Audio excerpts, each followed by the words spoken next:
తెలంగాణలో ఎమ్మెల్యే కోట ఎమ్మెల్సీ ఎన్నికలకు ఇవాళ నోటిఫికేషన్ రానుంది. ఉదయం 11 గంటలకు నోటిఫికేషన్ రిలీజ్ చేయనున్నారు అసెంబ్లీ జాయింట్ సెక్రటరీ. ఈ నెల 29తో 5 ఎమ్మెల్సీ స్థానాలు ఖాళీ కానున్నాయి. ఆ స్థానాలకు నోటిఫికేషన్ రానుంది. ఈ నెల 10 వరకు నామినేషన్లు స్వీకరిస్తారు. 11న నామినేషన్ల పరిశీలన, 13న నామినేషన్ల ఉపసంహరణ ఉంటుంది. ఈ నెల 20న పోలింగ్, అదే రోజు కౌంటింగ్ నిర్వహిస్తారు. అయితే అసెంబ్లీలో సంఖ్యా బలాన్ని బట్టి కాంగ్రెస్ కు 4, బీఆర్ఎస్ కు 1 ఎమ్మెల్సీ సీటు దక్కే ఛాన్స్ ఉంది.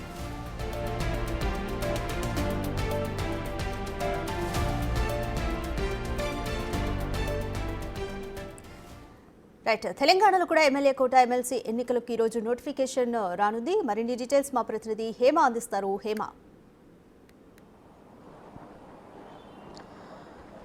మొత్తానికి తెలంగాణలో ఎమ్మెల్యే కోట ఎమ్మెల్సీ ఎన్నికలకు అయితే నగారా మోగిందనే చెప్పుకోవచ్చు. ఆల్రెడీ మొన్న ఎన్నికల కమిషన్ ఎప్పుడైతే ఎన్నికలు రాబోతున్నాయని చెప్పిందో అప్పటి నుంచి కూడా అటు కాంగ్రెస్ పార్టీలో కానివ్వండి, మిగతా పార్టీలో కానివ్వండి, ఒక జోష్ నెలకొందనే చెప్పుకోవచ్చు. ఎందుకంటే గతంలో చూసుకుంటే ఎన్నికలు వచ్చాయంటే చాలు మొత్తం హడావుడి అనేది మారిపోతుంది. ఇక ఈ నేపథ్యంలో ఎమ్మెల్యే కోట ఎమ్మెల్సీ ఎన్నికలకు పెద్ద ఎత్తున ఆశావాహులు ఎవరైతే ఉన్నారో వాళ్ళంతా కూడా ఇటు గాంధీ భవన్ చుట్టూ, అదేవిధంగా హైకమాండ్ చుట్టూ కూడా ప్రదక్షిణలు చేస్తున్నటువంటి పరిస్థితి. తమకు సీట్ ఇవ్వాలి, ఎందుకంటే దీనికి ఎటువంటి పోటీ ఉండదు, డైరెక్ట్గా తమకున్నటువంటి ఎమ్మెల్యేలు నామినేట్ చేస్తారు కాబట్టి ఈజీగా గెలిచేటటువంటి ఛాన్సెస్ ఉంటాయి. సో ఈ నేపథ్యంలో ఖచ్చితంగా మాకు సీట్ వస్తే మేము ఎమ్మెల్సీ అవ్వచ్చు అంటూ ప్రతి ఒక్కరూ భావిస్తూ ఉన్నారు. సో భావించి తమకు సీట్ ఇవ్వాలి అంటూ కూడా ఎంతోమంది ఆశావాహులు ఎదురు చూస్తూ ఉన్నారు. ఇక ఒక్కసారి మనం చూసుకుంటే ఈరోజు ఉదయం 11 గంటలకు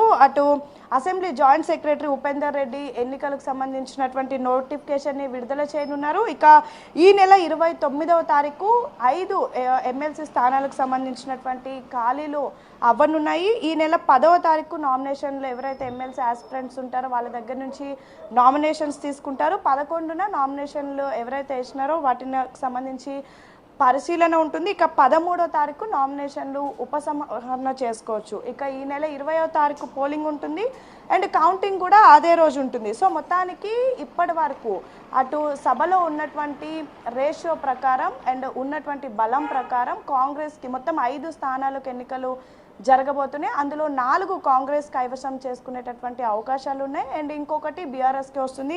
సో చూడాలి మరి బీఆర్ఎస్ నుంచి ఎవరి పేరు అనౌన్స్ చేస్తారు, ఎందుకంటే రీసెంట్గా జరిగినటువంటి గ్రాడ్యుయేట్ ఎన్నికలకు కూడా దూరంగా ఉన్నారు. ఎమ్మెల్యే కోట నుంచి ఎవరికి ఇస్తారు అనేది వేచి చూడాలి. ఇక ఒక్కసారి కాంగ్రెస్లో ప్రస్తుతం 4 స్థానాలకు ఉన్నటువంటి ఆశావాహులు లిస్ట్ చూస్తే రీసెంట్గా జరిగినటువంటి కులగణను బేస్ చేసుకొని ప్రతి ఒక్క సామాజిక వర్గానికి న్యాయం చేకూర్చే విధంగా కూడా హైకమాండ్ సీట్లు సర్దుబాటు చేయాలి అనుకుంటుంది.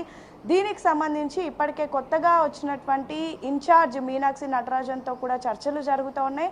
ఇప్పటికే ఒక లిస్ట్ ఫైనల్ చేసి అటు అధిష్టానం కూడా పంపించినట్టుగా తెలుస్తోంది. అయితే ప్రధానంగా ఏ అంశాలు పరిగణలోకి తీసుకుంటున్నారంటే ఎన్నేళ్ల నుంచి పార్టీ కోసం పనిచేస్తూ ఉన్నారు అండ్ ఆ పార్టీలో వాళ్ళకు ఉన్నటువంటి పాత్ర ఏంటి, మోరోవర్ రాహుల్ గాంధీ చెప్పినటువంటి అంశాలను దృష్టిలో పెట్టుకొని, అంటే రానున్నటువంటి 20 ఏళ్ళు దృష్టిలో పెట్టుకొని వీలైనంత వరకు యువతను ఎంకరేజ్ చేయాలని కూడా పార్టీ భావిస్తున్నట్టుగా తెలుస్తూ ఉంది.